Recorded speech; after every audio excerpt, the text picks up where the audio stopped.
तो master stroke में आज एक ऐसे सवाल से शुरुआत करना चाहते हैं जो सबके मन में होगा, और सवाल यह है कि भारत में हम भ्रष्टाचारियों को सजा क्यों नहीं दिलवा पाते हैं। भ्रष्टाचार के मामलों में हर रोज किसी ना किसी राज्य में छापेमारी हो रही है।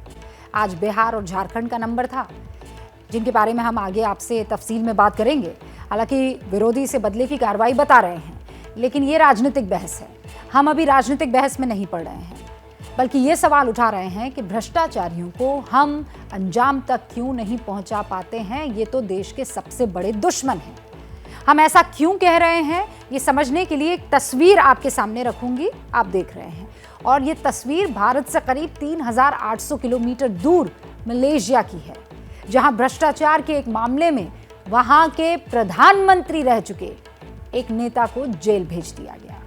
ये तस्वीरें मलेशिया के पूर्व प्रधानमंत्री नजीब रज़ाक की है, जो अब खतरनाक हत्यारों और अपराधियों के साथ जेल में अगले 12 साल बिताने वाले हैं। नजीब रज़ाक, उन पर यह आरोप है कि उन्होंने मलेशिया के एक सरकारी फंड से अरबों डॉलर्स की हेराफेरी की है। आरोप है कि नजीब के अकाउंट में 700 मिलियन डॉलर्स यानी आज के करीब 5588 करोड़ रुपए ट्रांसफर किए गए। ये पूरा मामला है 2015 का, जब नजीब मलेशिया के प्रधानमंत्री थे। उन्होंने 2020 में मलेशिया की एक निचली अदालत में 12 साल की जेल की सजा सुनाई थी। इसके बाद मलेशिया की सुप्रीम कोर्ट ये गए, लेकिन सुप्रीम कोर्ट ने उनकी सजा बरकरार रखी, उन्हें जेल जाना पड़ा। इन्हीं भ्रष्टाचार के आरोपों की वजह से 2018 में प्रधानमंत्री का चुनाव भी नजीब हार गए थे। नजीब रज़ाक को 12 साल की सजा देकर मलेशिया ने पूरी दुनिया के सामने एक मिसाल रखी, एक बड़ा उदाहरण सेट किया है। लेकिन नजीब ने इन पैसों से बहुत ऐश की, और कैसे, अब उसे देखिए। 2018 में जब नजीब 3 घरों पर उनके छापेमारी हुई थी, तो पुलिस को 350 बॉक्स मिले थे, और आपको पता उनमें 273 मिलियन डॉलर्स यानी 2179 करोड़ रुपए कैश, ज्वेलरी, डिजाइनर हैंडबैग्स सब मौजूद थे। बाद में यह भी पता चला कि घोटाले के पैसों से एक बहुत बड़ा यॉट, छोटी सी जो बोट होती है, बहुत बड़ा यॉट और पिकासो की पेंटिंग खरीदी गई। यही नहीं, आरोप यह है कि 2013 में हॉलीवुड की एक फिल्म आई थी The Wolf of Wall Street, उसमें भी नजीब ने पैसा लगाया था। भारत में भी, ये बताने के पीछे मकसद सुनिए आप और समझिए। भारत में भी बड़े बड़े नेताओं पर भ्रष्टाचार के आरोप लगते हैं, खूब लगते हैं, जिन्हें अक्सर राजनीति से प्रेरित बताया जाता है, लेकिन इन नेताओं का कन्विक्शन नहीं हो पाता है, यानी उन्हें सजा नहीं हो पाती है। दुनिया के बड़े बड़े देशों में ऐसा एक नहीं, आपको ढेरों उदाहरण मिल जाएंगे। इजराइल के पूर्व प्रधानमंत्री बेंजामिन नेतन्याहू, उन पर भ्रष्टाचार का केस चल रहा है। इजराइल के ही एक पूर्व प्रधानमंत्री इहूद ओलमर्ट, उनको 2016 में जेल जाना पड़ा। फ्रांस के पूर्व राष्ट्रपति निकोलस सार्कोजी को रिश्वतखोरी के केस में 3 साल की सजा हुई। दक्षिण कोरिया भी अपने पूर्व राष्ट्रपति पाक गुन हे को भ्रष्टाचार के केस में जेल भेज चुका है। ब्राजील के पूर्व राष्ट्रपति लुई इनासियो लुला 2018 में रिश्वत लेने के आरोप में जेल जा चुके हैं। साउथ अफ्रीका के पूर्व राष्ट्रपति जेकब जुमा, भ्रष्टाचार के आरोप लगे उन पर, और 2021 में वो जेल चले गए। यानी इन देशों का सबसे बड़ा नेता भी अगर भ्रष्ट है, अगर वो भ्रष्टाचार करता है, तो उसे जेल जाना पड़ता है। लेकिन भारत में ऐसा क्यों नहीं होता? भारत में तुरंत भ्रष्टाचार के आरोपों पर की जाने वाली कार्रवाई को विपक्ष पर हमला कैसे करार दे दिया जाता है, जैसा आज हुआ बिहार में। आरजेडी से जुड़े नेताओं पर आज सीबीआई ने छापे मारे कि जमीन पर जो है केस उस मामले पर था कि जमीन नौकरी के बदले जमीन ले ली गई, वो घोटाला था। तो आज हिंदुस्तान में क्या हुआ है, उसे पहले आप समझिए।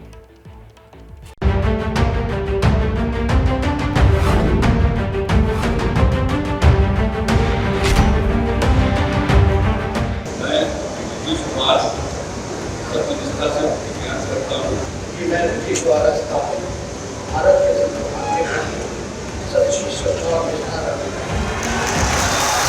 नीतीश कुमार और तेजस्वी यादव की 10 अगस्त को शपथ हुई थी। 24 अगस्त को विधानसभा में बहुमत साबित करना था, और इससे पहले आज सुबह सुबह आरजेडी के नेताओं पर सीबीआई का छापा पड़ गया। देखिए किस किस पर सीबीआई ने छापा मारा।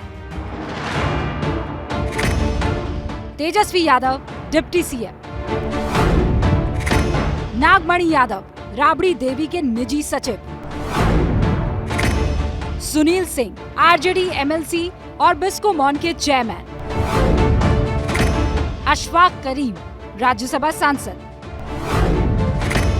डॉक्टर फैयाज अहमद राज्यसभा सांसद आरजेडी,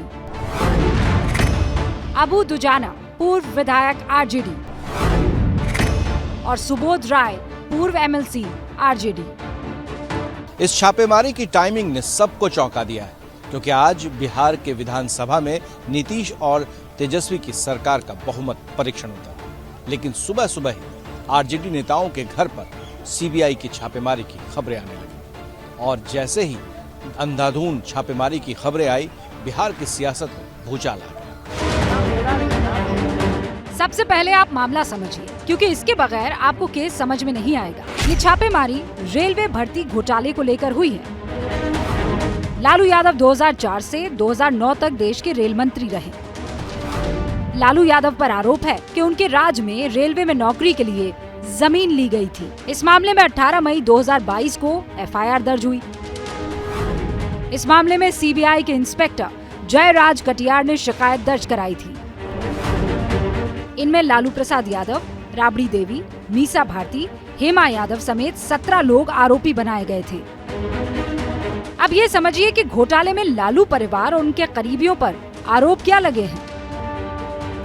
लालू के रेल मंत्री रहते रेलवे में ग्रुप डी की भर्ती की गई। मुंबई, जबलपुर, कोलकाता, जयपुर, हाजीपुर, कोलकाता के लिए भर्ती की गई। इसमें आरोप है कि नौकरी के बदले लालू और उनके परिवार के नाम पर लोगों की जमीन ट्रांसफर कराई गई। इनमें एक जमीन एके इन्फोसिस्टम के नाम पर ट्रांसफर की गई, जिसे 2014 में राबड़ी देवी और मीसा भारती ने खरीद लिया और वो इस कंपनी में डायरेक्टर बन गई। इस पूरे घोटाले के तार आरजेडी के कई नेताओं से जुड़ते हैं, इसीलिए आज बिहार में आरजेडी के नेताओं पर छापेमारी भी हुई। सुबह जब सीबीआई की team RJD MLC Sunil Singh के पटना आवास पर छापेमारी कर रही थी, तो कार्यकर्ता नारेबाजी कर रहे थे। हम सुनील सिंह के घर के बाहर खड़े हैं। देखिए, बेली रोड में इसी कांति पैलेस में जो है सुनील सिंह रहते हैं। सुबह सुबह सीबीआई की टीम यहाँ आई थी। राजद के सभी कार्यकर्ता यहाँ पर हैं। कोई घटना न घट जाए इसलिए सुरक्षा कर्मी यहाँ पे तैनात है। लगातार नारेबाजी हो रही है यहाँ पर जांच एजेंसियों के खिलाफ। यहाँ पे राजद के कार्यकर्ता लिखे हुए हैं, सीबीआई वापस जाओ। लगातार जांच एजेंसियों पर लोग निशाना।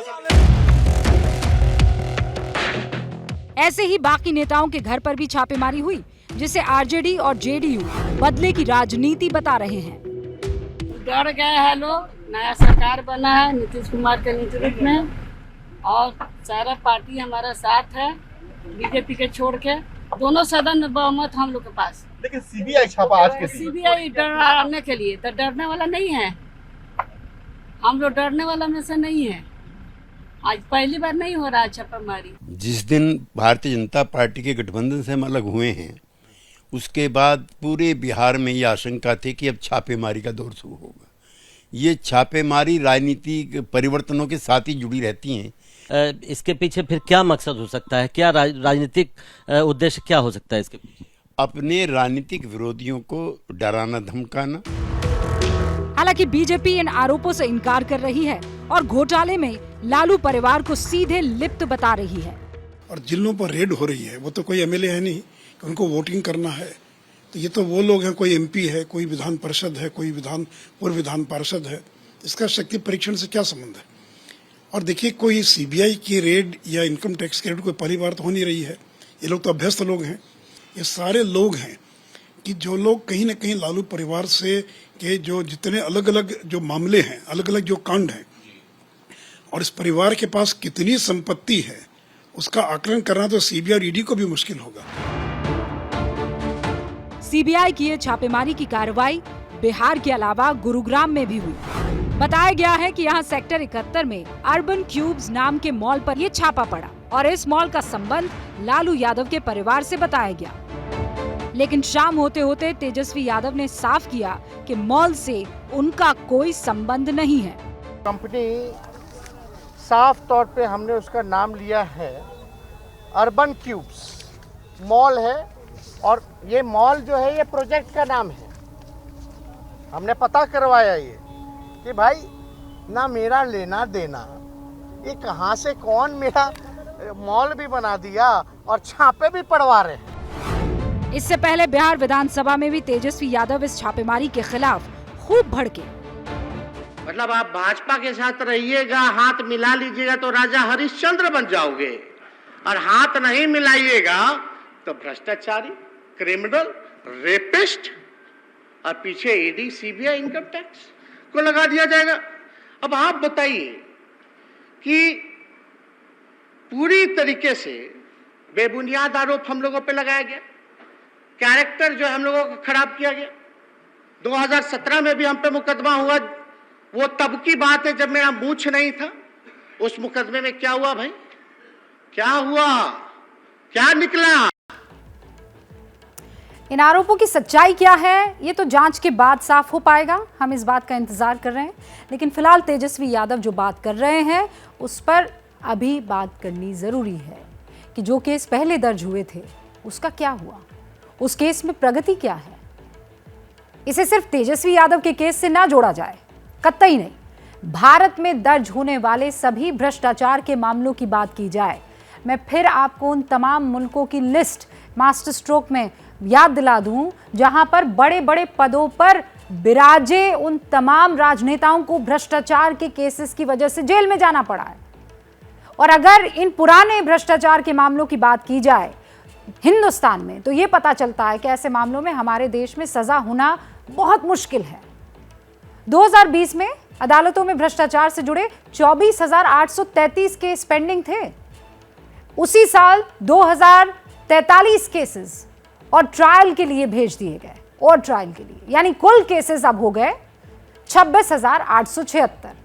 इनमें से सिर्फ 902 मामलों में केस चला, सिर्फ 1,057 मामले खत्म हुए और सिर्फ 369 मामलों में सजा हुई। 369 मामले। साल के अंत तक अदालतों में फिर से 25,819 लंबित रह गए केसेस। यानी कन्विक्शन रेट, यानी दोषी साबित किए जाने की दर कितनी है पता है आपको? 1.43%। तो जिस देश में सामान्य भ्रष्टाचार के केसेस में भी कन्विक्शन रेट सिर्फ 1.43% हो, वहां कैसे न्याय हो पाएगा? इसके पीछे बहुत सी वजह जिम्मेदार हैं। अदालतों पर केस का बहुत बोझ है, पुलिस और सीबीआई जैसी एजेंसियों के पास अफसरों की बहुत कमी है। और आपको ये जानकर हैरानी होगी कि देश भर की पुलिस महकमों में 5,62,000 पुलिस वालों की इस वक्त जरूरत है। भ्रष्टाचार के केसेस में पुलिस के अलावा दूसरी एजेंसियां शामिल होती है, नो डाउट अबाउट इट, लेकिन समस्याएं सबकी एक जैसी है। बुधवार का दिन रेड डे कहा जाए अगर, तो वो गलत नहीं होगा, क्योंकि आज ईडी ने सुबह से ही छापेमारी शुरू कर दी थी। बिहार के साथ झारखंड में भी ईडी ने अवैध खनन घोटाले के आरोपी प्रेम प्रकाश के कई सारे ठिकानों पर छापे मारे। छापा तो अवैध खनन मामले में मारा गया था, लेकिन प्रेम प्रकाश की तिजोरी से नोट नहीं, 2 AK-47 राइफल जब्त की गई। प्रेम प्रकाश के ठिकानों से AK-47 मिली तो झारखंड पुलिस को तलब किया गया। पुलिस ने कहा कि ये AK-47 तो झारखंड पुलिस के शस्त्रागार की है। तो अब सवाल ये है कि सरकारी महकमे के हथियार प्रेम प्रकाश की अलमारी में कैसे पहुंचे? झारखंड के राजनीतिक गलियारों में पीपी के नाम से मशहूर प्रेम प्रकाश की कुंडली भी आपको आज जाननी चाहिए। लेकिन पहले रांची से उठे सियासी घमासान का विश्लेषण आपको इस रिपोर्ट में देखना चाहिए।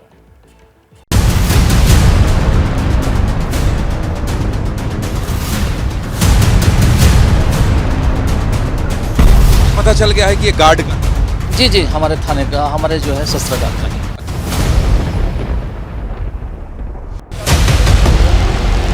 एक नागरिक के घर में राज्य की पुलिस के हथियार रखे मिले तो उसे आम नहीं, खास नागरिक ही कहा जाएगा।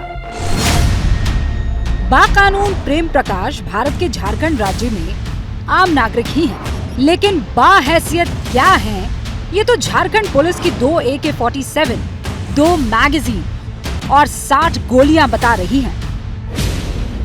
बुधवार की सुबह रांची में ईडी ने छापा तो अवैध खनन मामले में मारा था, लेकिन तिजोरी से मिले राजकीय हथियार, ऐसे हथियार जिन्हें आम नागरिक नहीं रख सकता। ऐसे हथियार जिनके बरामद होने पर यूएपीए एक्ट के तहत कार्रवाई होती है। ईडी ने रांची में प्रेम प्रकाश के ठिकानों पर बुधवार सुबह छापेमारी शुरू कर दी।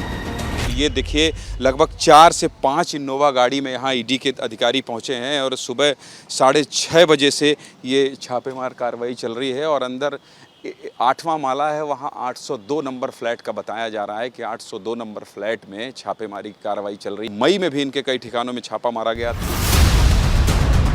20 ठिकानों पर छापेमारी हुई, लेकिन रांची के इस मकान से सबसे सनसनीखेज खबर आई। रांची के शैलोदय 3K/7 नंबर के इस मकान को प्रेम प्रकाश ने किराए पर ले रखा है। इसी पते से AK-47 जैसा अवैध हथियार बरामद हुआ तो पुलिस को बुलाया गया। AK-47 के लिए बुलाया गया होगा? नहीं, बुलाया नहीं गया, हम लोग वही देखने आए हैं, जांच करने आए हैं। क्या जांच? आप लोगों को सूचना तो मिली ना सर?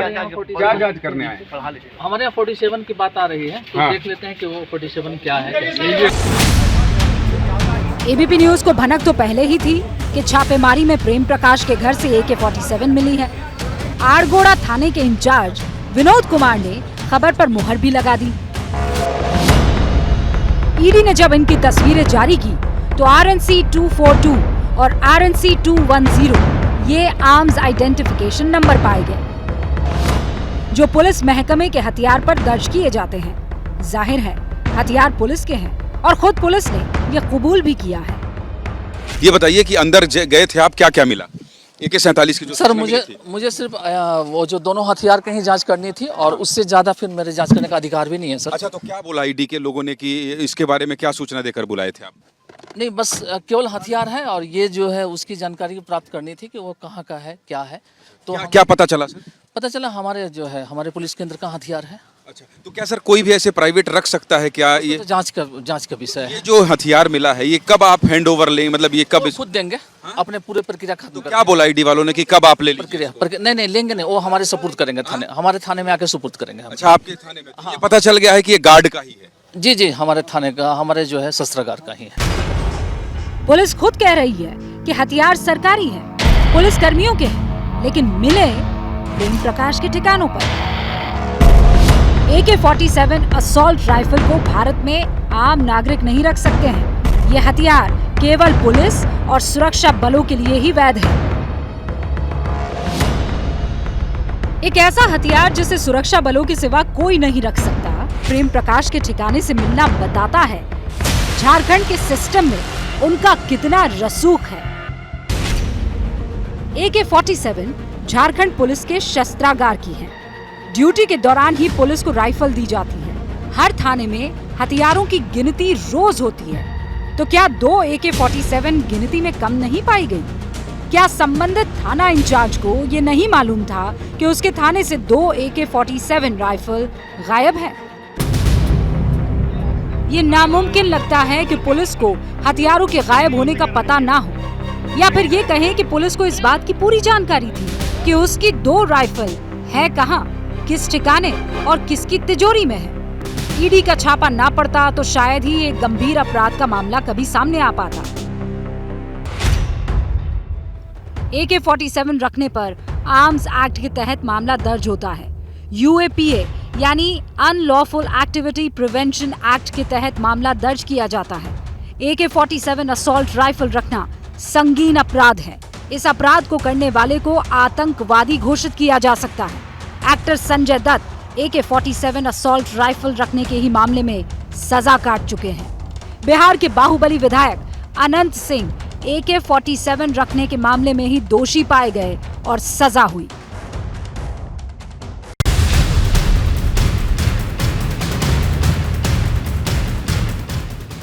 सवाल यह है कि प्रेम प्रकाश के ठिकानों पर ये राइफल कर क्या रही थी? क्या इन राइफल्स का किसी खास मकसद से इस्तेमाल होना था, या फिर अवैध खनन जैसे अपराधों में लगे प्रेम प्रकाश ने रौब जमाने के लिए ये घातक हथियार अपने पास रखे थे? झारखंड में मनी लॉन्ड्रिंग, अवैध खनन, मनरेगा घोटाले में प्रेम प्रकाश का नाम आया था।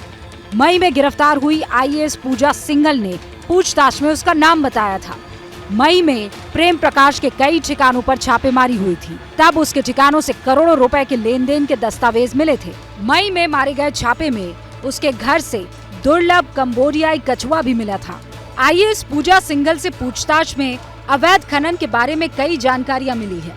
दुमका और पाकुड़ के खनन पदाधिकारियों से पूछताछ में ब्लैक स्टोन कनेक्शन मिला है। झारखंड से अवैध तौर पर ब्लैक स्टोन बांग्लादेश भेजा जा रहा था। अवैध खनन मामले से शुरू हुई जांच का कनेक्शन AK-47 से भी जुड़ गया है। जांच जैसे जैसे तेज हो रही है, सियासत भी वैसे ही तेज होती जा रही है।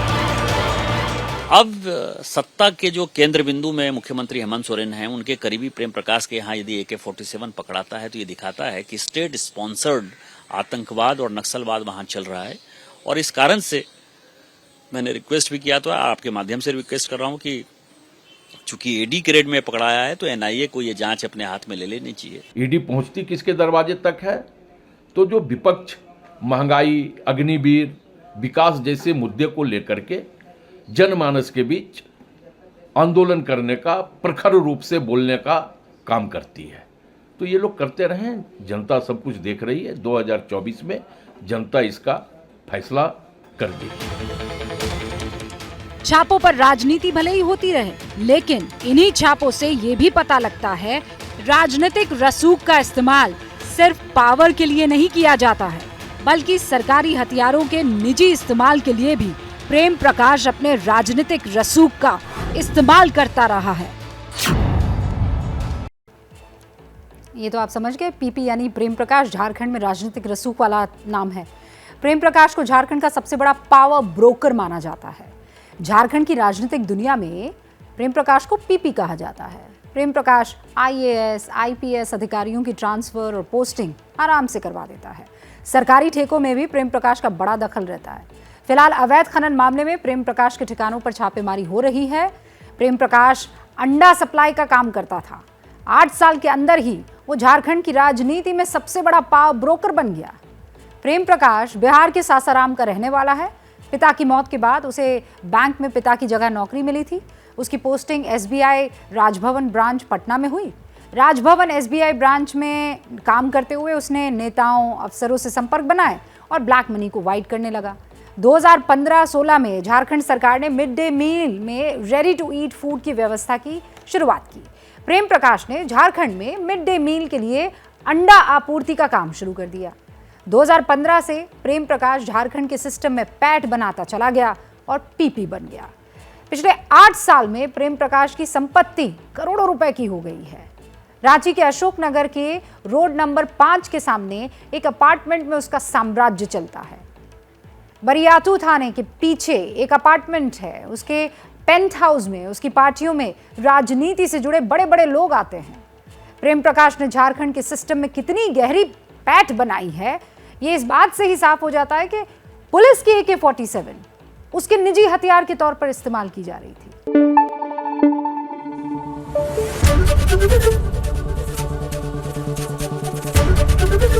ABP न्यूज आपको रखे आगे।